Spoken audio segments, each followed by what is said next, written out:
Timing কোথাও মনে হলো বোধহয় লেদার বল ক্রিকেটে আমরা রয়েছে। শুধুমাত্র সংযোগ, সময় জ্ঞানে নিখুঁত থাকলে বল মাঠের বাইরে যেতে পারে, সেটা প্রমাণ করলেন বসির এবং তার প্রথম বল ছিল এটা মোকাবিলা করার। এনার্জির কাছ থেকে বসিরের কাছ থেকে 6টা রান এলো। হুক শট মাঠের বাইরে স্কয়ার লেগের উপর দিয়ে, জায়গাটা পেয়ে গিয়েছিলেন এখানে। ব্যাটার বলের আওয়াজ জানান দিচ্ছে এই বলটা হয়তোবা মাঠের বাইরে থেকে আনতে হবে। লং অনের উপর দিয়ে উচ্চতা দূরত্ব দুটোই ছিল, কানেকশন। 6টা রান এলো বসিরের ব্যাট থেকে। 26 রানে পৌঁছে গেলেন বসির। 7টি বল খেলেছেন।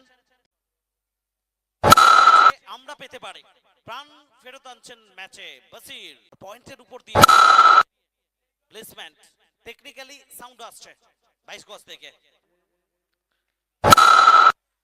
মন ছুঁয়ে যাচ্ছে, মন ছুঁয়ে যাচ্ছে, হৃদয় ছুঁয়ে যাচ্ছে, শুধু রান আসছে না। বসিরের ব্যাটিং নিঃসন্দেহে প্রত্যেকের মন ছুঁয়ে যাচ্ছে। 6 ওভারের খেলা শেষ, 113 3 উইকেটে। 1-1-3 for 3 after 6।